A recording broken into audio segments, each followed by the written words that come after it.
প্রচন্ড গরমের কারণে যদি ঢিলা গেঞ্জি পরিধান করি তাহলেও কি আল্লাহ লানত বর্ষিত হবে? মুসলমান মেয়েরা ধুতি সালোয়ার পড়তে পারবে কিনা, নামাজে মদ গুন্না সঠিকভাবে আদায় না করলে নামাজ হবে কিনা, নামাজে সুরার ধারাবাহিকতা না রাখলে গুনাহ হবে কিনা, সজদা করতে ভুলে গিয়ে যদি সুন্নত নামাজ পড়ে ফেলি তাহলে কি আবার নতুন করে নামাজ পড়তে হবে? 3 পিস পরে নামাজ পড়ি, পা দেখা যায়, মোজা পরে নামাজ পড়লে কি হবে? অনেকেই বলেন যে মুখে এবং মাথায় হাত দিলে নাকি দুঃখ বাড়ে। কতটুকু সঠিক? একামতের সময় মুসল্লিরা কখন দাঁড়াতে হবে? আমার কোমরের সমস্যা, সেক্ষেত্রে কি চেয়ারে বসে সালাত আদায় করলে গুনাহ হবে? হায়েজ অবস্থায় মুখস্থ সূরা কি তেলাওয়াত করা যাবে? স্বপ্নদোষ এটা হয়েছে কিনা আমি শিওর নই বা মনে নেই, তাহলে কি করা দরকার? কবর পাকা করা হারাম, কিন্তু রাসূলুল্লাহ সাল্লাল্লাহু আলাইহি ওয়াসাল্লামের রওজা মোবারক কেন পাকা করা?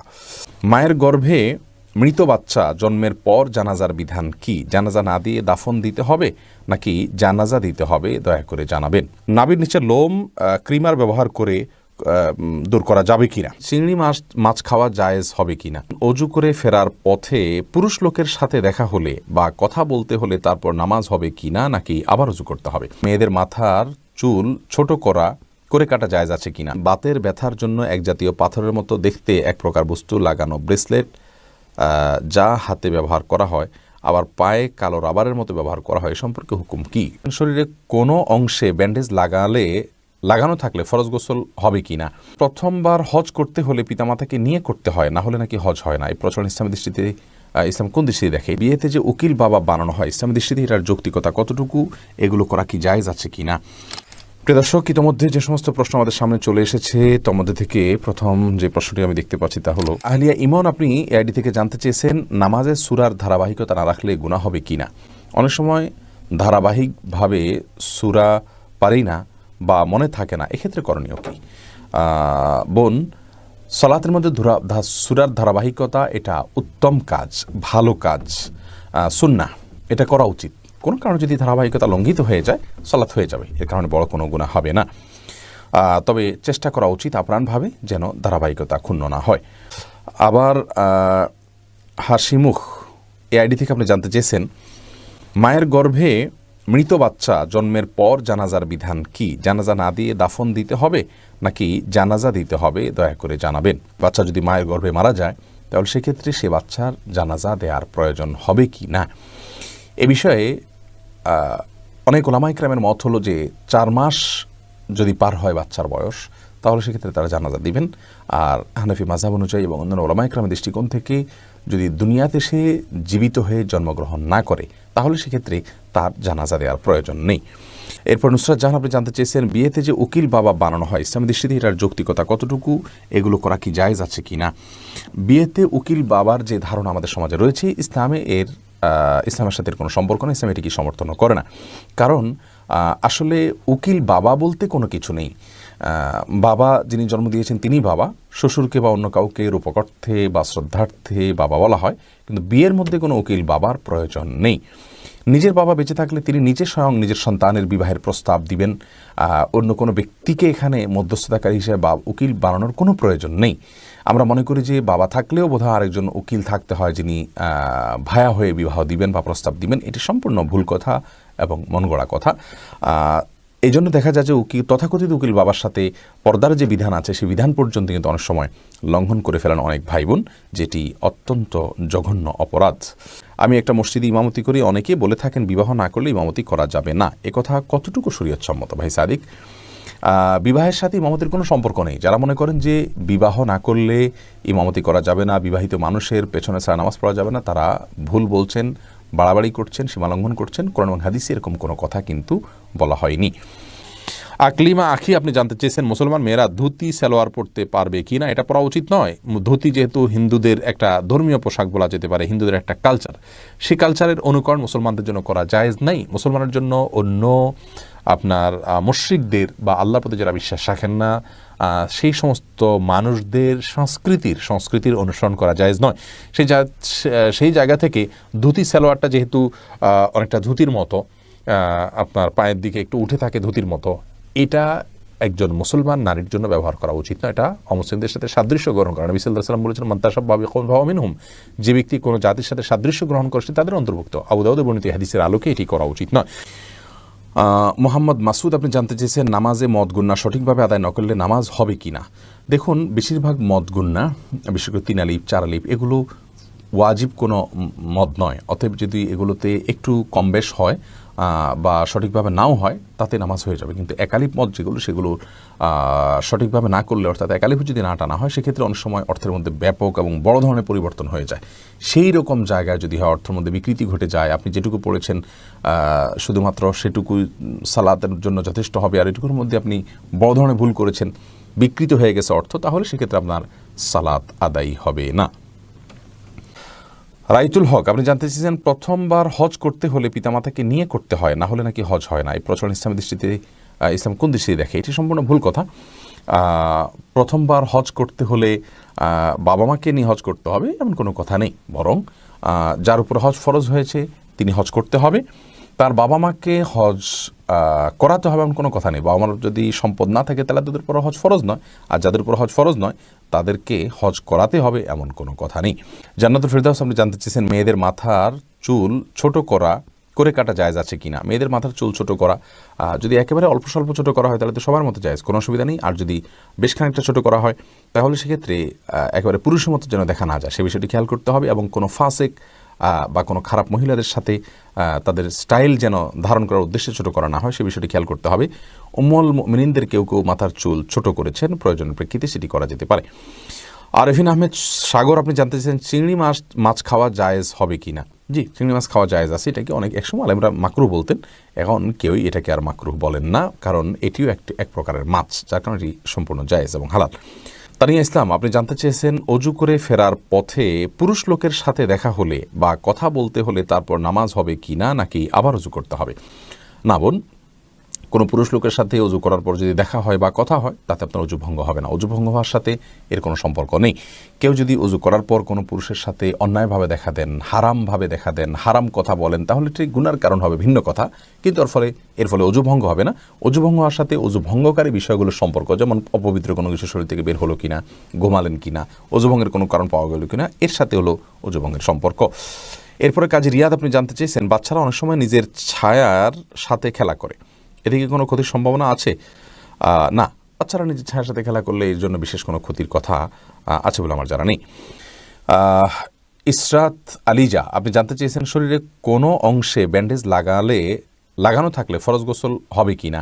যদি কোনো অংশে ব্যান্ডেজ লাগাতে হয়, ব্যান্ডেজ খোলাটা তার জন্য ক্ষতিকর হয়, অসুবিধার হয়, তাহলে সেক্ষেত্রে যে অংশে ব্যান্ডেজ লাগানো আছে ওই অংশ বাদে বাকি অংশে আপনি পানি ঢেলে যদি ধৌত করেন আর ব্যান্ডেজের উপরে শুধু ভিজা হাত দিয়ে মুছে নেন, তাহলে আপনার গোসল হয়ে যাবে। আর যদি ব্যান্ডেজটা এরকম জায়গায় হয়, কথার কথা পেটে বড় করে ব্যান্ডেজ আছে, তাহলে সেক্ষেত্রে আপনি উপরের অংশে কোনোভাবে পানি দিতে পারছেন না, দিলেই ব্যান্ডেজ ভিজে যাবে, তাহলে সেক্ষেত্রে আপনি অবশ্যই তায়াম্মুম করে সালাত আদায় করতে পারবেন। সোহেল রানা সুজন আপনি জানতে চেয়েছেন বাতের ব্যথার জন্য এক জাতীয় পাথরের মতো দেখতে এক প্রকার বস্তু লাগানো ব্রেসলেট যা হাতে ব্যবহার করা হয় আবার পায়ে কালো রাবারের মতো ব্যবহার করা হয়, সম্পর্কে হুকুম কি? ভাই সোহেল, এই জাতীয় ব্রেসলেটের কোনো বৈজ্ঞানিক কোনো ব্যাখ্যা আছে কি না যে এটি মানুষের শরীরে বাতের ব্যথাকে দূর করে? যদি থাকে তাহলে এটি ব্যবহার করা যেতে পারে, এবং যদি বৈজ্ঞানিক কোনো ব্যাখ্যা না থাকে, এর যৌক্তিক কোনো লজিক্যাল কোনো কারণ না থাকে, নিছক এটি একটা ধারণা মানুষের থাকে, তাহলে সেক্ষেত্রে এটি ব্যবহার করা জায়েজ হবে না। এমনি সোহাগ ইসলাম জানতে চেয়েছেন 4 রাকাত সুন্নত নামাজে প্রত্যেক রাকাতে সূরা ফাতিহার পর কি সূরা মিলাতে হবে? সুন্নত নামাজ হলে প্রত্যেক রাকাতে মিলাবেন। মাহবুবা খানম লাকি আপনি জানতে চেয়েছেন সহসেজদা করতে ভুলে গিয়ে যদি সুন্নত নামাজ পড়ে ফেলি তাহলে কি আবার নতুন করে নামাজ পড়তে হবে? জি, আবার নতুন করে পড়তে হবে। সিদ্ধাসৌ যদি ওয়াজিব হয়, আপনার কোনো ওয়াজিব ছুটে থাকে তাহলে সিদ্ধাসৌ দিতে হবে। সিদ্ধাসৌ যদি আপনি না দেন তাহলে ওয়াজিব তরক করলেন, আর ওয়াজিব তরক করলে কিন্তু আপনার সালাতের ফরজ বা দায়িত্ব যেটা, সে দায়িত্বটা যথাযথ আদায় হলো না। এমনি মাহবুর রহমান জানতেছেন একামতের সময় মুসল্লিরা কখন দাঁড়াতে হবে? একামতের সময় মুসল্লিদের নির্দিষ্ট কোনো বাধ্য করে দেওয়া হয়নি যে এই সময় দাঁড়াতে হবে। আমরা অনেকে মনে করি যে কদ কামাতিস সালাহ বললে তখন দাঁড়াতে হবে, অথবা হাইয়া আলাস সালাহ হায়াল ফালা বললে তখন দাঁড়াতে হবে, এরকম কোনো কিছু কিন্তু আবশ্যক নয়। একামতের শুরুতে বা মাঝে যে কোনো পর্যায়ে মুসল্লি দাঁড়াতে পারবেন। রিমা আখতার আপনি জানতে চাচ্ছেন পায়ের সমস্যা, তাই টেবিলে বসে নামাজ পড়ি, আমি কি আরেক টেবিলে সিজদা দিতে পারবো? পায়ের সমস্যা হলে আপনি টেবিলে বসে যদি নামাজ পড়েন আরেক টেবিলে সিজদা দেওয়ার কোনো প্রয়োজন নেই। আপনি যেখানে বসে সালাত আদায় করছেন তার বরাবর ফ্লোরে যদি আপনি সেজদা করতে সক্ষম হন ভালো, যদি আপনার শারীরিক অবস্থার কারণে সেটি আপনি করতে না পারেন, চোখের অপারেশন হয়েছে অথবা আপনি মেরুদণ্ডের সমস্যা রয়েছে, আপনি মানে পিঠ ভাঙতে পারেন না, সেজদা করতে পারেন না, তাহলে সেক্ষেত্রে আপনি যে অবস্থায় আছেন সেই অবস্থায় বসে জাস্ট কিছুটা ঝুঁকে রুকু আর আরেকটু বেশি ঝুঁকে সেজদার নিয়ত করবেন, তাতে আপনার সালাত আদায় হয়ে যাবে। অনেকে এটা করেন যে একটা চেয়ারে সালাত আদায় করছেন, কথার কথা চেয়ারের সামনে একটা টুল রেখেছেন, টুলে তিনি সেজদা করছেন। ফ্লোরে সেজদা যদি না করেন তাহলে টুলে সেজদা করার কষ্ট করার কোনো প্রয়োজন নাই, তিনি ইশারা করেই সালাত আদায় করলে হয়ে যাবে।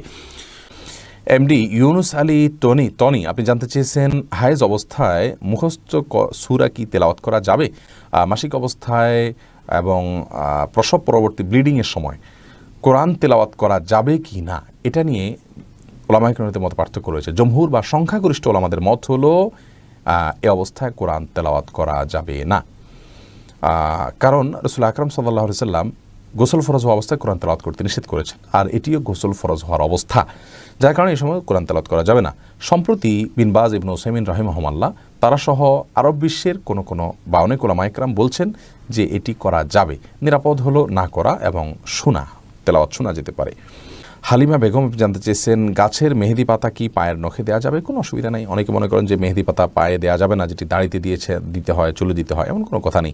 তেলও তো দাড়িতে চুলেতে দিতে হয়, পানিও তো আমরা মাথায় দিই, সেটা আবার পায়েও দিই, অতএব এটা কোনো কথা নেই, এমন কোনো কথা নেই যে মেহেদি পাতা পায়ে দেওয়া যাবে না, নখে দেওয়া যাবে না। এমডি শরীফ এবি আইডি থেকে আপনি লিখেছেন আমি একটু মোটা হওয়ার কারণে ওয়াশরুমে হাই কমোড ব্যবহার করতে হয়। হাই কমোড ব্যবহার করলে অনেক সময় সেই কমোডের পানি শরীরে লেগে যায়। এখন কি শুধু পানি দিয়ে শরীরের ওই স্থান পরিষ্কার করলেই শরীর পাক হয়ে যাবে? প্রথম কথা হলো যে হাই কমোড ব্যবহারের সময় যদি নিচ থেকে পানি ওঠে তাহলে সেক্ষেত্রে নাপাক আছে, সেই মিশ্রিত পানি ওঠার কারণে সেটা শরীরে লাগলে অবশ্যই নাপাক হবে। সেখানে আপনি স্প্রে দিয়ে যদি ধুয়ে ফেলেন ওই জায়গাটা, তাহলে সেক্ষেত্রে আপনার রানে বা যেখানে পানি লাগলো সেই জায়গাটা ধুয়ে ফেললে আপনার পাক হয়ে যাবে, কোনো অসুবিধা নেই। শারমিন আখতার আপনি জানতে চেয়েছেন স্বপ্নদোষ এটা হয়েছে কি না আমি শিওর নই বা মনে নেই, তাহলে কি করা দরকার? শুধু স্বপ্নে দেখেছেন কিন্তু কোনো ভিজা বা স্বপ্ন দোষের মাধ্যমে বীর্যপাত হয়েছে এরকম কোনো আলামত যদি আপনি না দেখেন তাহলে সেক্ষেত্রে আপনার গোসল ফরজ হয়নি। আপনি স্বপ্নে দেখেছেন বীর্যপাত হয়েছে, বাস্তবে বীর্যপাতের কোনো আলামত যদি খুঁজে না পান তাহলে আপনাকে গোসল করতে হবে না। আলামিন সোহেল আপনি জানতে চেয়েছেন শ্বশুর শাশুড়িকে মা বাবা বলা যাবে কি না? যাবে, রূপক অর্থে মা বাবা বলা যায়, প্রকৃত অর্থে বলা যাবে না। অর্থাৎ আপনার কাগজপত্রে, সার্টিফিকেটে, পাসপোর্টে, আইডেন্টিতে, বিভিন্ন জায়গাতে বাবার ঘরের জায়গায় যদি শ্বশুরের নাম, মায়ের ঘরের নাম জায়গায় আপনার শাশুড়ির নাম লেখেন তাহলে সেটি গুনাহের কারণ হবে। এরকম যদি না হয় তাহলে সেক্ষেত্রে নিছক বাবা বলতে সম্মানের দিক থেকে বাবার মতো, মা বলতে সম্মানের দিক থেকে মায়ের মতো বলা যেতে পারে। রাসূল আকরাম সাল্লাল্লাহু আলাইহি সাল্লাম তার নিজের সম্পর্কে বলেছেন যে তোমাদের জন্য আমি বিমানজালাতিল ওয়ালিদ, বাবার মতো।